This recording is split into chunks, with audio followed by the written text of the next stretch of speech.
maybe students aren't showing up because what you're teaching isn't worthwhile. Not that they don't know it.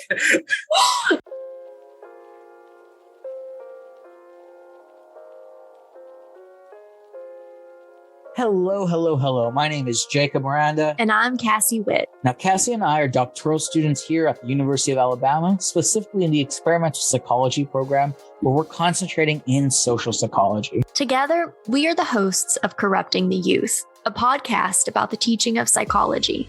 If you love psychology, education, or both, this is the podcast for you.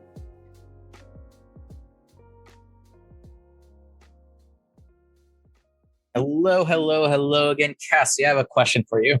Hit me with it. Is your obsession with Diet Coke a problem? I'm worried about you. Every time I see you, there's one in your hand. Your eye gets a little twitchy when you don't have one.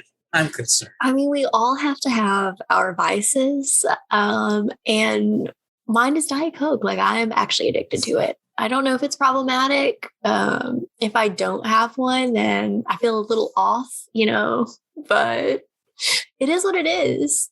So it's the most mini form of addiction where it's just like questionably unhealthy. It's definitely one of those things where I'm like, I know this is not good for me, but I'm going to do it anyway. But I try to justify it to myself because I used to drink a full bottle every day. And I've weaned myself down to like drinking the mini cans of Diet Coke. So every day I allow myself to have one mini can of Diet Coke.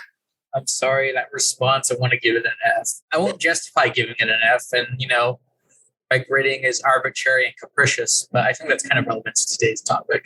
Yeah, I think so. You're a failure. Which is kind of also, to label them an F students, are you basically saying they're failures of students? I'm just like, what does that even mean? Yeah. Okay, so today's topic, this is going to be our third episode 03 on ungrading. And you and I are very both passionate about this topic, but I kind of wanted to take the lead on this. First, I kind of want to do some assessments on my part. So this is going to be very pop quizzy on you. But okay. Cassie, can you define to me what is ungrading? You and I have mentioned it a couple of times in episode 1 or 2. So we were like, we should probably tackle this topic on really early. Yeah, it should probably get its own episode. I think of ungrading, my definition of it is kind of as an act of rebellion against the system of traditional education. I'm just going to insert anarchy music right now, just like an explosion behind me. You heard it here, folks.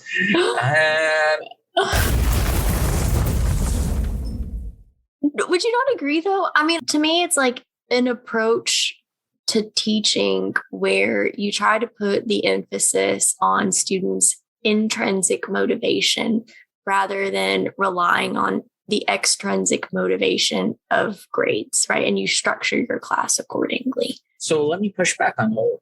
Who cares, right? Like if grades are an extrinsic motivation, we're giving them grades, they're showing up to class, they're hearing our content, so they're learning, right?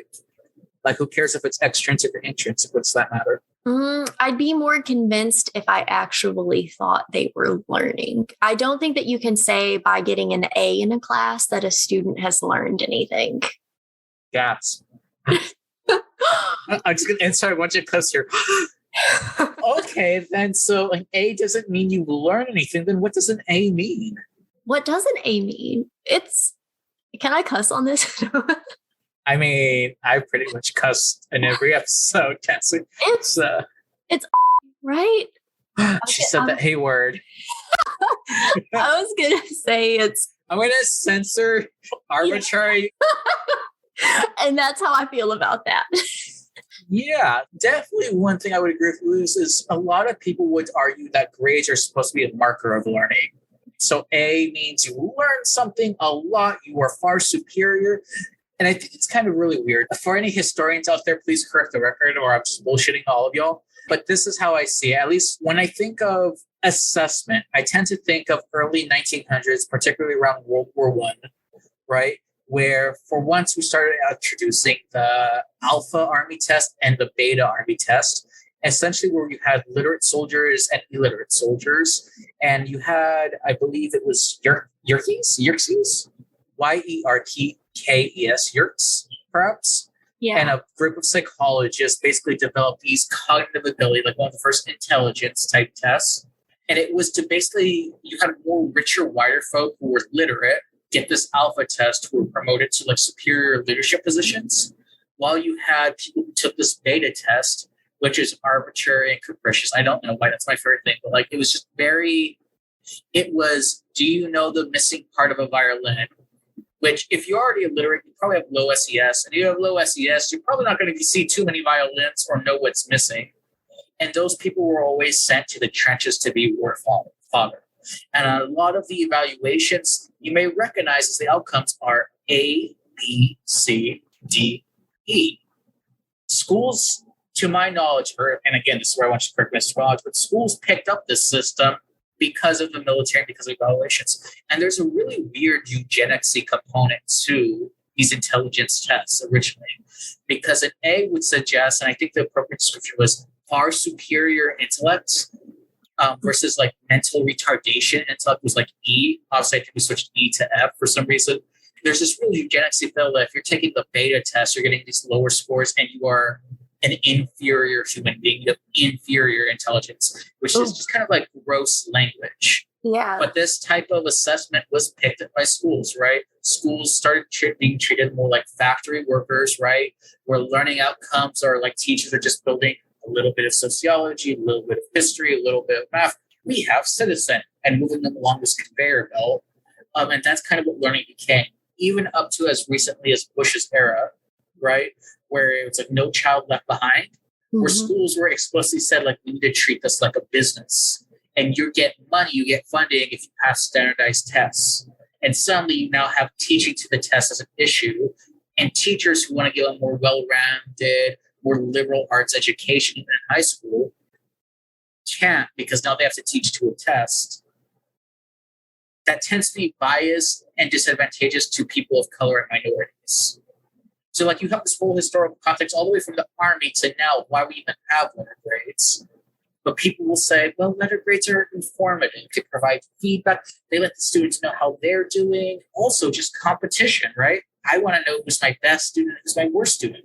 And an A student is superior to my C student.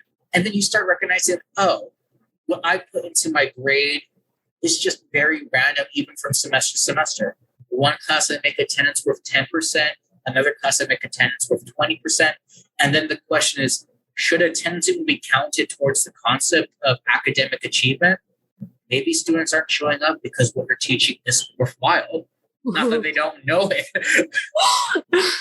We're trying to simplify it without learning it to A, B, C, D to get people to go over to a GPA. So then students then compete over a GPA where the system is so broken that even our own institution, people can get above a 4.0, which conceptually, what does that, if you're saying this is a system that maxes out at 4.0, but we have a lot of 4.30 students, there's something wrong. Grades are not discriminating people, right? Grades are not telling you, GPA is not telling you who is better or worse.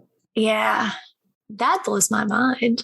Right? And I don't think this is something that's unique to UA. I think a lot of schools are facing this. On one hand, you can imagine schools, we want our students to get jobs and we assume that employers care about GPA. Right. So we know that other schools are inflating their grades. So we can either give an honest, true, difficult assessment, but challenge students and make them grow and learn, and they might get a C, but they've learned something because they've challenged themselves. Right. But if all your competitors are giving their students A pluses, then it's kind of like, am I screwing over my students by trying to be honest with them?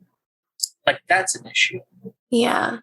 This all makes me think that just higher education, like there's such an issue with running school as if it is a business. Right. And I know we've had conversations before about how capitalism is to blame for, our ineffective grading system. Right. So like students think I have to go to college. I have to get a degree so that I can get a job. And so suddenly it doesn't really mean anything in terms of like how much right? People just are like, I have to get a degree And so suddenly we have all of these students who are in school who maybe don't even want to be in school. But the easiest way, especially when you have a whole lot of students to evaluate them, is to use some sort of like grading system with like A's and B's and so on. And I would argue that grades just aren't helpful. They're actively harmful. I would argue that, because I talked a little bit about competition in the school context, but even within a classroom. So you can imagine people who are taking organic chemistry, which let's talk about that. I want to put aside. If the norm is that 20% or 15% is the average for your test, and you're saying most students are failing your test, but I'm going to normally curve that, so now that's average. One, that's an issue with how you're either developing the test or how you're teaching. Like that should be a red flag. But that seems to be a norm in like bio and chem classes. And students just accept it. They're like, well, yeah, I got 15%, but so did everyone else. So that's a that does. Just because it's a norm doesn't mean it's okay. But that goes into my second point. When I talk to those students who are taking those types of classes, they're like, I'm not competing with myself to like learn it or get the material. My only competition is to make sure everyone else does worse than me. And I've heard stories where people go into like group meets and group chats for their classes and deliberately give bad study information, wrong information to lower everyone else's score. Like that's a very toxic, that's an academic integrity type issue. Yeah. Right? But imagine the only reason that behavior exists is because it's incentivized.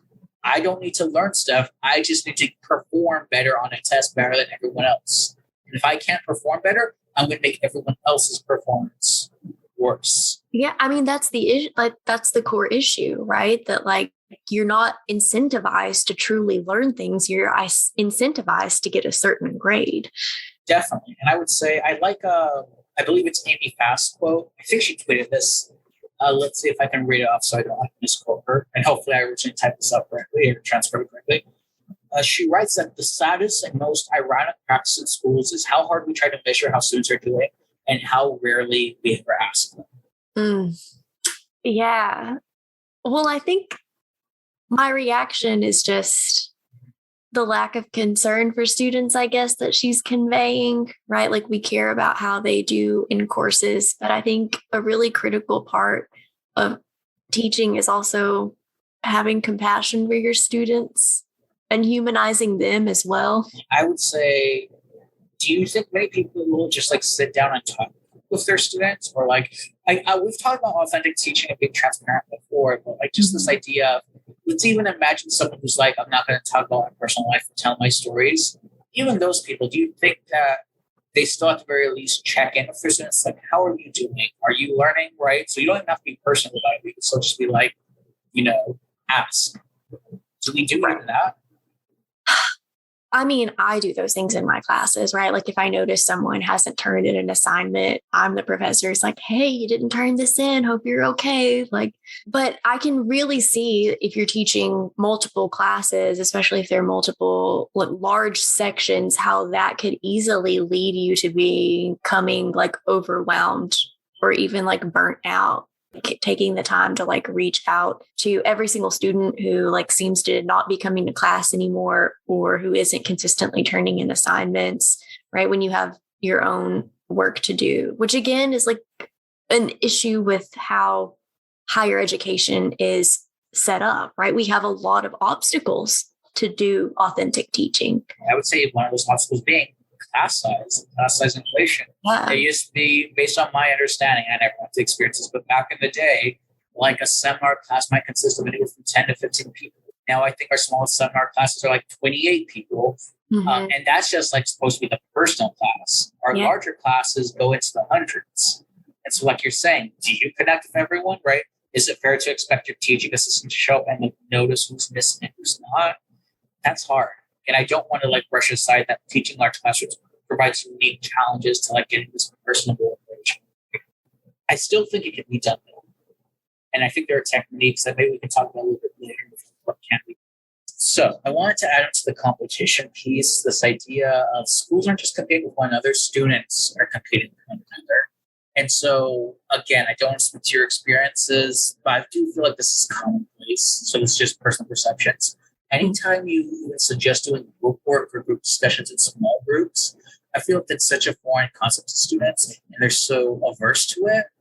And a lot of them don't really want to have conversations with one another, don't trust really each other to hold a conversation. Yeah, this is something I think we could probably talk about in an episode on flipped classes as well. But a lot of the resistance that I have faced when I have flipped classrooms is because it's a lot of forced social interaction and it's group work, at least the way I design it. It's group work every single day. And it is something that students, I find, push back on, or at least initially don't seem to be enjoying very much, because I think the way that they have been trained to approach school is as if, your classmates, your peers are your adversaries, right? Like you are competing with one another. And so like having these like shared goals, especially within the classroom, is something that they don't have much experience doing. And I like that word of there's that initial resistance. I think that's a good phrasing of it. Something I've been liking to say more recently. I feel like I'm just going to become an old man of just a bunch of like these phrases. It's probably one of my favorites that I learned way back when. You can imagine your general area, a square around you, the place that you're standing, and that's kind of your comfort zone, right? It's you can move around your space. It might be big, it might be small, but you have generally your own comfort zone. And learning really only takes place just outside of that, right? Where you feel a little bit uncomfortable, not too uncomfortable, a little bit uncomfortable, and you're challenging yourself to expand that space within. I feel like flipped classrooms, and like you said, we'll talk about some other episode, are a good way of doing that, where it's like very low stakes. It might be initially uncomfortable at first, but I'm sure based on the stories you've told me, like students learn to love it and be like, oh, this is really great, right? Like they've expanded what they're comfortable with and they become more open-minded to it. Yeah. One more thing I wanted to say about the act of harming grades, I don't know what's wrong for education since I don't get this, not actually at college level, but even elementary, middle, high school. Students are terrified of being wrong. Students want to be like, if I don't know the exact 100% answer, and let's be fair, some teachers are like, you either have to say my answer or they'll just like kind of shut you down completely. I've had professors like that, my own personal experience, they're horrible. But like I said, I think this expands even to like high school, middle school, where even when you want to challenge your students, because they're so conditioned to be like, go the easy route, avoid challenge, do what's going to get you those easy points. You can have activities that might take some time, right? They're going to take some effort, that are a bit challenging, but are at least more creative. Or you could give someone an easy project to like write this and there are your points.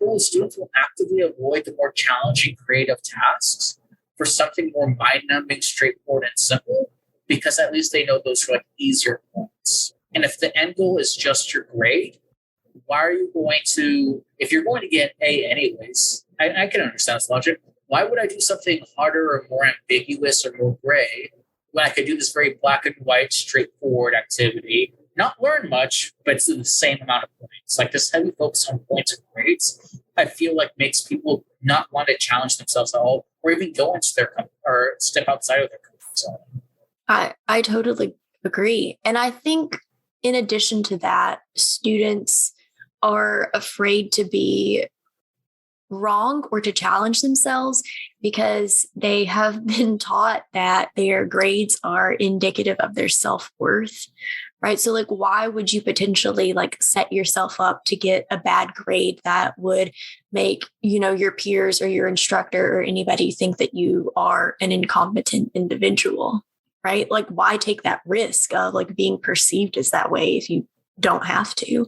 Which I think is the benefit of ungrading, because you make everything so low stakes, where like even I think our advisor for a class that she teaches, like one of her projects is just like, have a podcast episode. We want you to hold a podcast episode and record it, right? And she's always like, what am I going to talk about? It's like anything relevant to the past, you get to choose. Yeah. And like, it's almost liberating when they feel that way, because it's like, oh, there's no huge final exam. It's 200 multiple choice questions. It's just, and she also provides alternatives as well. But like that being one of the creative options, I think is very awesome. Yeah. No, I think it is like very liberating when you have those sorts of things. And I know I'm doing ungrading in my statistics class this semester, and I'm having my students design a rubric, right? Well, they've already completed the assignment. So they design a rubric, and then they are going to use that rubric at the end of the semester to assign their own grade. But I had a few students in my class who, like, as part of their rubric, in order to get an A in the class or whatever, to assign themselves an A, like part of that, them saying things like, I want to actively work on detaching my self-worth from my academic performance in classes. And I'm like, hell yeah. Like, I like that you want to work towards that. Right. And so, like, I've had conversations with a couple of my students already about how, how much grades stress them out, and about how they are excited to proceed this semester with this class because they don't have that hanging over their head constantly. Ooh, I want to highlight something. It's work done by Ruth Butler, but this idea of separating yourself from others. I think the title is Enhancing and Undermining Intrinsic Motivation. And along with what the study that she did on like types of feedback, I think she also assessed like what students qualitatively said about themselves, especially how they relate to topics. And you nailed the head, or what? Head of the pin? Pin of the head? Hit the nail on the head. Hit the pin on the nail. Huzzah, that's going to be a new phrase. But like the most frequent things, and I hear this all the time. I hate math because I suck at it. I say this sometimes. I'm not a writer. I can't write. I don't want to write. And you'll be, why? It's like, well, I always got like C's in writing or like D pluses in math. So that means I just must suck at that. So math's not my thing. And like, these are very interesting topics when taught well, like even writing, because that gets to creative writing, poetry, not just scientific writing, or math and the beauty of math in nature. Like, there's so many interesting things. But you'll have people who are trained since they're young to be like, I was always a D or C student in that subject. So that means I can never learn from that subject. It's like almost something that's like you said, it's almost like trying to establish their self-worth, or more specifically, their self-efficacy. It's a classic self-fulfilling prophecy in a lot of cases too, right? So they have gotten this feedback through the form of grades their entire lives. And then they go to new classes related to that subject, and they think that they're not going to do well. Right. So like on the very first day of class, when I teach statistics, for example, I have my students fill out like an anxiety towards stats measure. And then, I'm like, oh, this is like correlated to usually like your performance in statistics courses, right? So if you are like less anxious about it and think you're good at it, then you usually do better in the class. And a lot of them are like, oh crap, like I scored like really low on this. Like I don't believe in myself very much. And so like as part of the activity, I have them rip it up. And I'm like, don't create a self-fulfilling prophecy for yourself on the very first day of class. Like if you come into it thinking you suck at math, or you're not going to do well or enjoy it or learn anything, then you might end up. I think I'm the melodramatic one sometimes. But you do some melodramatic activities in the classroom. I am such a melodramatic teacher, but I love it. And I think my students do too. For anyone who's still listening, thank you for still listening. We appreciate you. Like, you're still there. Yeah, thank you. But a lot of what I'm pulling from is, and I mentioned this book before, but I'll really try to post it. The full book is called Ungrading: Why Rating Students Undermine Learning and What to Do Instead, which is a book edited by Dr. Susan Bloom about different instructors from different disciplines trying to implement ungrading, solutions, issues, problems that they have. So a lot of that is kind of what's informed my own view on this.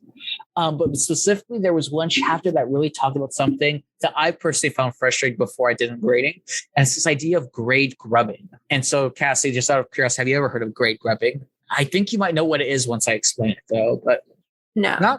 So grade grubbing is this idea that people come up on syllabus day after, or like the class afterwards. They show up and they're like, so how many points is this? How many points do I need to get an A? Do I need to do this assignment if I get an A? Hey, can you boost up my points just by 0.01 so I can get my A? Hey, what's the lowest I have to do? What's the worst I can do on this test but still get my A?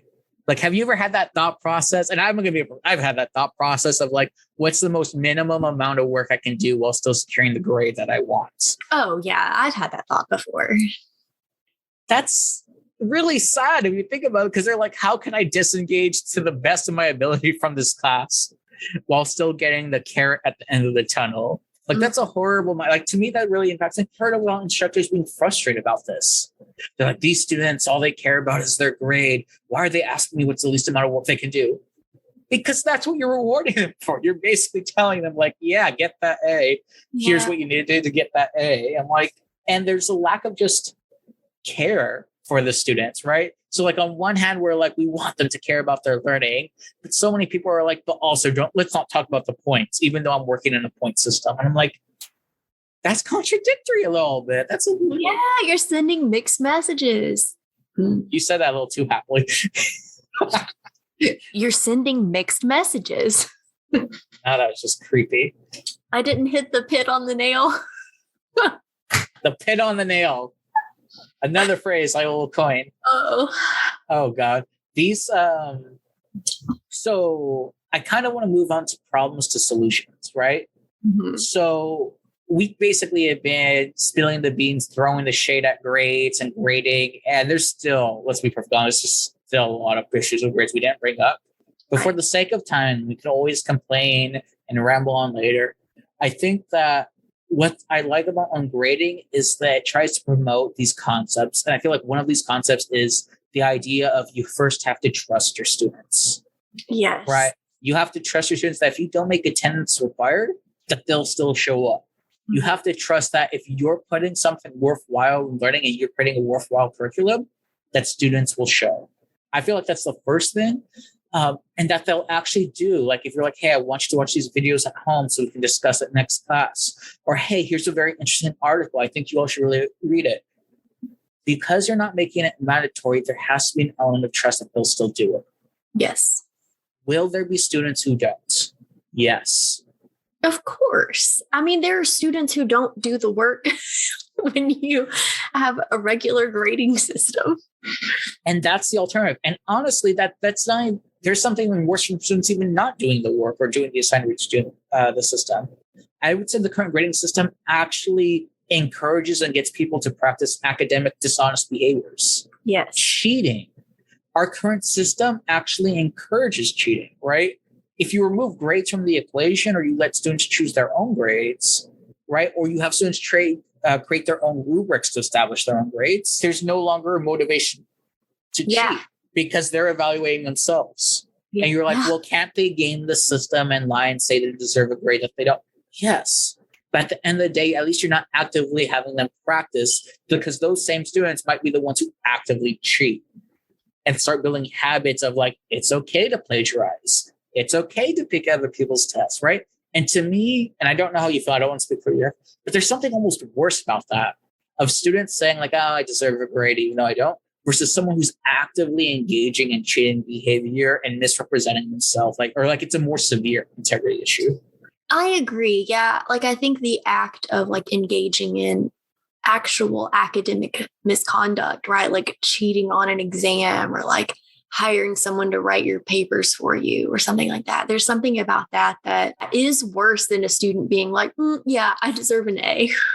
And again, feel free to disagree with us. Send it to an email. I'll have Cassie read it to me as I actively ignore it. Ignore the hostile feedback.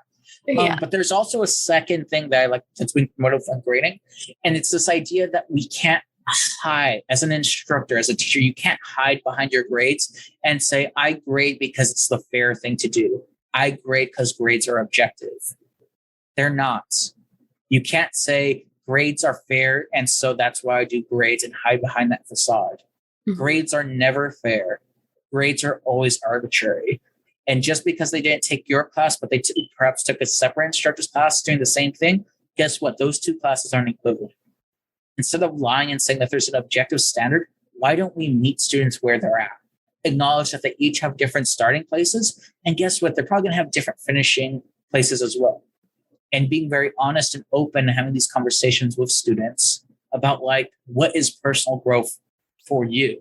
That's why one reason I really like ungrading too is because I think it helps to foster equity and inclusion in the classroom, right? Because not every student starts out of class in the same position as everyone else, right? Like some students, for example, come to college and they went to a really shitty public high school, or like they had like familial circumstances where like they couldn't study after school. They had to watch their younger siblings, or things like that. And so ungrading gives everybody the opportunity to reflect on, again, like you said, like their personal growth, what they have set as their goals in that class and like what they want to achieve, right? So it kind of like levels the playing field in that sense anyway. So like academia is like, oh, we're a meritocracy, but in many ways, I think it's just privilege in disguise. The students who come more prepared because they've had the privilege of like that kind of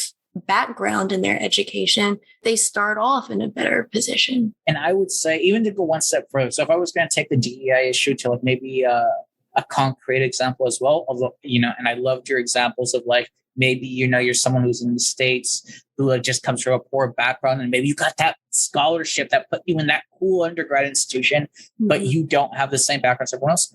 I would go one step farther. And what about our foreign exchange students? What about our international students? Yeah. What about the students who are from Korea, who are from China, who are from anywhere else, right? Even, from Europe, from Ireland, from whatnot. Foreign exchange students where English is not their primary language. And now you have writing assignments. And you're saying, hey, grammar's 20% of your grade. So if you mess up 2 or more times, you now have grades dashed. How is that even reflective of their learning? Like, how is that personalized at all? And these are conversations I've had here with our own instructors, because the class I'm teaching right now is also a W writing class. And not all my students are APA Mastered 7 Edition writers. Some of them, unfortunately, have rarely, if ever, been exposed to APA writing, right? We try to give them some exposure, but we teach it so poorly. And I'm not saying UA specifically, but like instructors teach APA so poorly a lot of the times that when you have a formal writing class and you're like, all right, APA only, and I'm not going to teach you because you should have already learned it on your own, question mark. Yeah. Like, I'm not going to punish my students for that, right? I need to be flexible. I have a question for you. So like one of the like most common criticisms or like hesitancies about ungrading that people have like expressed to me, how do you deal with the fact that it might not be fair, quote unquote, to students because some are going to set standards for themselves that are really high, and then other students are just going to set like really low or silly standards for themselves in terms of grading, right? So like, what if a student is like, I have to attend one class in order to get an A or something like that? How do you deal with that? I can only speak to my experience. And that experience is I've almost had the exact opposite problem of not people setting too low standard, people setting too high a standard. So I've never had someone say, if I show up to one class, I get an A, because I think it comes to trust the students. Like, if you believe that students are going to do that, that's kind of cynical, right? And maybe let me also acknowledge, some teachers have been burned by students. Mm-hmm. They were very optimistic. They were invested. They cared for students, and students outright lied, manipulated, and cheated on them. Right. That's damaging to trust, right? Like, I want to be very upfront. I don't want to minimize anyone's danger of like, I tried to be good, but students screwed me over. But in my case, I've had more people, especially the first time I did this until I made it clear the second, third, and so on times I did ungrading. I've had more people say, I need to have 100% attendance, and that's part of the only way I can get an A. And if I don't have 100% attendance, I will not give myself an A. And as an instructor, I'm like, whoa. It almost seems like a verse. I'm like, whoa. Calm down there. Like, sick days, miss a few. And then that usually leads to conversations of like, is attendance in of itself really what you're focusing on? Or is the learning aspect of it? Yeah. Yes, you may miss more or less classes, but is that really what you want to grade yourself on? Right. And so that actually leads to I wanted to transition to like solutions or like what you can do with ungrading. And I want to tell you something that I'm trying this semester that I'm absolutely in love with. So audience, first time hearing it, but Cassie's kind of in hearing me go rave about this. But this idea of student conferences, and again, completely borrowing it from that Ungrading book by Bloom, But I love the idea because in middle school, high school, elementary school, either your parents or yourself would meet with your teachers and have a talk, right? And if you maybe were a bad student, you're like, I don't want my teacher to talk to my parents, but oh well. I have made, and again, I want to acknowledge if this were a larger classroom, it would be harder. But for my classroom of 30 right now, 15 minutes at the very least to meet with every single student. Let me state up front that these were not mandatory meetings. I did not force them to go. 29 out of 30 students signed up for a voluntary meeting with me as a get to know you, but also let's have a talk to set their own personal goals. Let's talk in to see how the first weeks of the semester go. Yeah, and I was just going to say, I love it. Attendance, not mandatory. Guess what? Every student that showed up on syllabus day should still showing up now. I have not seen a single student drop. All seats are filled. And some of you are like, what are you doing? What's this? I tell them up front, like, I'm only a human, but I trust that you all care about your education above and beyond a grade. You and I, we can sit down in these conferences and set personal goals. So I can either meet with you again at the middle or end of the semester and check in with you to see like, hey, how do you feel like you're doing? You talked about students being too harsh on themselves. And to me, that is what I see is more common. Mm-hmm. So I always had a stipulation, I think you do as well, of this. I reserve the right to veto any grade they propose, but only if I believe that grade is too low. Right. Yep. I've seen more students give themselves, I've had a student try to give themselves a D and C's and B's. And those were the students who were like the most talkative, the most interested, would visit office hours. And they're like, I just felt like I could have put in more effort. I'm not sure. And I'm like, what are you talking about? So I tell them, like, I can only veto it upwards. And if they really feel that they deserve a lower grade, which actually has opened, it's only happened never to me once, right? Where they gave themselves a B. I'm like, are you sure you don't think you deserve at least an A minus? Like, it feels like you deserve that. And they're like, no, I know myself well. I deserve a B. And I'm like, okay, trust students, talk with students. If to the fullest extent that you can, maybe in smaller classrooms, get to know your students. If in larger classrooms, you have teaching assistants. Maybe it could be the case that teaching assistants, their time isn't spent 10 hours a week grading, but even something as simple as having these office hours and getting to know students kind of as a proxy for you. And kind of keeping a pulse on your class of like, how is everyone doing, right? There are different ways to use our current resources. And I feel like better ways to use our current resources as instructors. Definitely. And I think one reason I like that you're doing these student conferences so much is we've talked quite a bit already about the importance of humanizing instructors, but I think it's also important that our students feel humanized as well, right? So they're not just some number, some name on a roster to you, but that they are an actual person that you care about and that you want to learn. Definitely. And like I said, these conferences are one, just to kind of get to know them, humanize them and myself, right? But it also gives you an opportunity for your teaching, right? Like you don't have to create a hard set cemented syllabus. You can have weeks where it's like student's choice. And by having conversations with these students, I now know that I have usually more than I normally do, a bunch of forensic psychology, like future forensic psychologists. They're really interested in that. And I'm like, how can I bring the law into my classroom? How can I bring those topics? I wouldn't have known that unless I sat down with them and talked with them. Yeah. And these reoccurring patterns of activities they like and don't like, if I'm talking too fast or too slow, or if there's too much text on my slides or not, that's the type of feedback I can get early on, but also reoccurring every time I meet with them in the semester, right? I would say maybe 2 times, at least at the beginning and the end. I'm attempting 3 since it's my first time. Hopefully it'll be worthwhile. But those just... the idea of me trying, I think they see my effort and I think they're responding in kind. Yes. I turn the tables, how the tables turn, how the turntables and the pin on the head. Can you give me an example of how like an activity or even like just some action that you've done as an instructor that you feel like falls under the ungrading category? So like if someone was listening to this and be like, what does Cassie do? Or what's one thing she does as part of ungrading? You look scared. You should be scared. Why are you so amazing, Cassie? Damn it. My question for you is this. If you can imagine a listener who's never heard of ungrading, right? And they're like, all right, that Jacob guy talked about, maybe meeting with your students and trusting your students more, but they're like, I want more. I want to hear more from Cassie. What type of stuff does Cassie do for ungrading? How would you respond to that, eager listener? Sure. So I guess I can kind of like walk you through what I'm doing this semester in my elementary stats class. So this is the first time I've ever done ungrading in this particular course.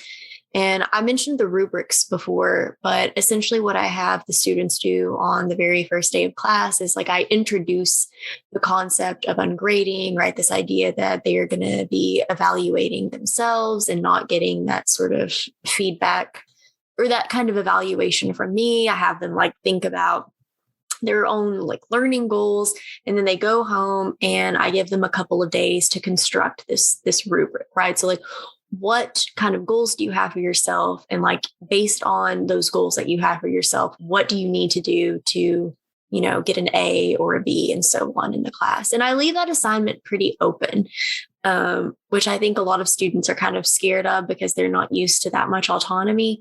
But I'm essentially like, your rubric is going to look like what you want it to look like, right? I'm not going to, again, it's about trust. Like, I'm not going to go in and be like, this is a stupid component of this rubric. Like, you can't have that.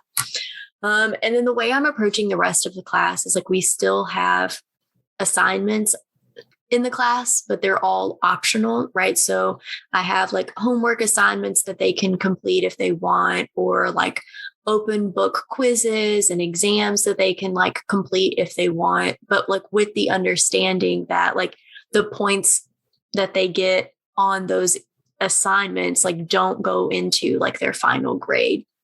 Right. So, for example, we just had like a first optional quiz in the class, right? So like not everybody took it, but a good portion of the class took the quiz, right? So they got feedback on the quiz, right? So it wasn't just like, this was your score out of like 10 points or whatever. It was like, no, you missed this question, right? And this is what I think you were going for, but like, no, like you kind of missed the mark there. And then we reviewed it together in class as well, right? So it's more about giving them qualitative feedback than them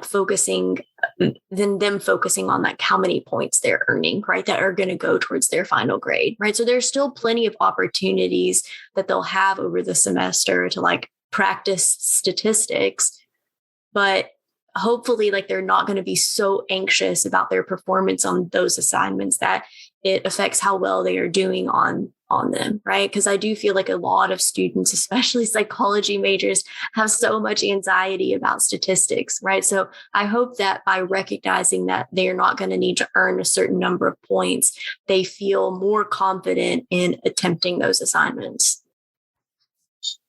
So one thing I wanted to add to the point of possibly things you can do with student conferences is something I've kind of been doing before, but like having many low stakes group activities or reflection questions in the middle of your lectures, having them write those types of reflections down after they do the activity.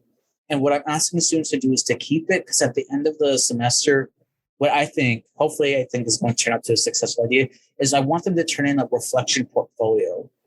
Right. So like one of their writing assignments is this idea of I want them to put all the reflections, their initial thoughts and their opinions of what they thought the topic was going to be, things they learned, things that they felt that worked well or didn't work well. Instead of having them be like, what did I do 10 weeks ago? They actually have their own record on these reflections. Mm-hmm. And so I'm hoping to have like these final end of semester student conferences, not only to check in with their personal goals, but I want them to talk to me about their reflections. Yeah. And so like we're already building that. Yeah. So that I have a larger class than yours. Mine's 86 students. And so I'm not having like individual conference meetings with my students, but around midterm, I have like a self-reflection assignment that I want them to turn in. And that I want to give them feedback on. I might not be able to meet with them, but I can, at least like respond in an email. And then at the very end of the semester, they have like a final reflection that I want them to do. And just like yours, it sounds like it's a lot of questions like, what did you change your mind about? Like, what did you learn? Like, what could be improved upon? Did you make any, discoveries about yourself, like that sort of thing. And I guess I want to end this episode on the idea of like skeptics. So specifically, I think you already kind of addressed one point, but I can imagine a skeptical person's like, I have a large classroom, I can't implement all this stuff. But I think you made the point that through alterations and creativity, like going gradeless can be done in any class, essentially, right? Like it may be some tweaks, it may be smaller group discussions, it may be utilizing your TAs. Mm-hmm. But this overall idea of trusting your students, not fixating on a grade, having them reflect and establish their own learning goals, I do think can be done in any classroom. And that's like what I would say. And so my question to you is, imagine you have the skeptic. They're like, man, they're cranky. Grades are grades. Grades are fair. Grades are all this. And you kind of like gave in your spiel. But there might be someone still who's listened to us and they're still a bit skeptical. What would you tell that person? Where they're like, I'm not sure. Or like, they're kind of like, I don't know. I think that I would probably ask them to reflect on their own experiences as a student. Right. So before I implemented ungrading, I spent a lot of time like thinking about how I felt, especially as an undergraduate student in courses and being so stressed about grades. And then I thought about like the kinds of classes and the way that classes were structured that ended up being the ones that I still remember content from, or like still am in touch with those, those professors. And what set them apart was usually that I felt like those instructors trusted me and had compassion towards me and like where I was in my own life. And I think ungrading is really compassion and pedagogy. Yeah. So I guess that's my selling point. I don't know obviously if ungrading is like the most perfect approach to teaching, or if it is an approach to teaching that really is for everybody. But I do think that it is worth trying. And I think that the experience can be eye-opening, not just for you, but for your students as well. So I really like your activity of reflect on your own like teachers and what made them stand out. And you're right. Like to me, the most personable teachers, the ones that were most human, the ones that just showed that they cared, are some of my favorite professors. And the only thing I would say to a skeptic, it's you don't have to jump 2 feet into the pool, right? You can dip a toe. You can add elements of ungrading or try bits and pieces, right? You don't have to drink the Kool-Aid completely. You can take a sip, right? You can say, all right, I want to do this slowly. I've been teaching, but maybe one semester I'll add a little bit of this, see how it goes. Next semester I'll tweak it and add some more. Or you might find, like as I said, maybe ungrading isn't for you, but at least you gave it a shot, right? But still, though, this idea of you can add small pieces, it's not an all or nothing principle, right? And I think that's also a misconception. It's, I have to, it's so much to do. I don't know where to start. And since I don't know how to do everything or do all the things, I'm going to do none of it. I'm like, it's okay. Start. Well, it's just like, I think how students are often like scared or like a little put off by something that's different. I mean, it's a very human thing, right? Like something different is kind of scary to us. So like, I totally understand like being kind of terrified of like trying to implement this and like wondering if it's going to work or if it's going to backfire. But again, like being willing to like take the chance, I think can be extremely beneficial. And I also want to comment that like I said, like I think ungrading provides you an opportunity to really humanize and be compassionate towards your students.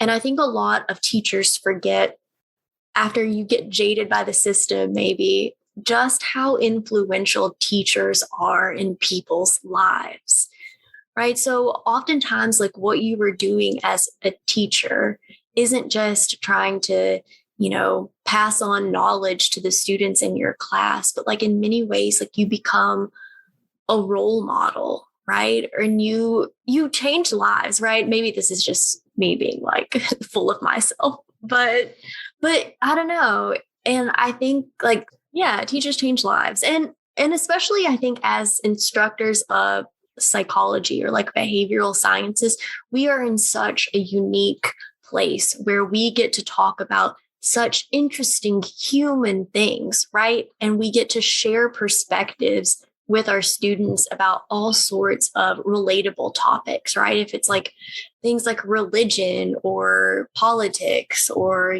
like gender identity, all of these really interesting things, right? And so I think the classroom should be about creating a space where you can have that kind of dialogue. And the pressure isn't on, like you talked about, like competing with the other people in your class, but rather like gaining new perspectives and being inspired and having role models, right? Who are your teachers or maybe even your classmates that you can look up to. Right? Like those sorts of human experiences are what we should primarily be concerned with in the classroom, right? It shouldn't be about a distribution, right? Creating a normal distribution of A's and B's and C's and D's and F's, right?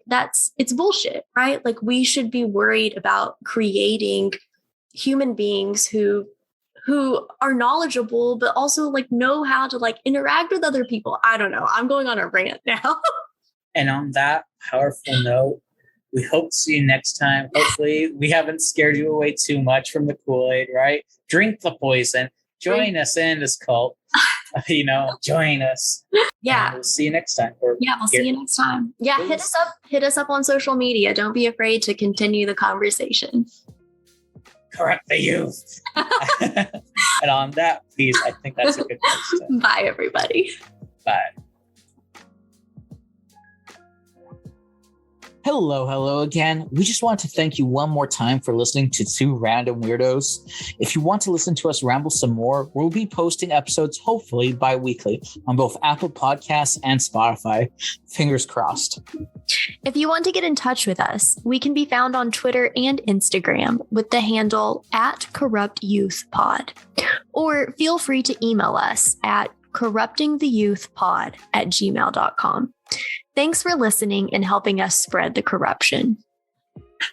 Bye. Bye.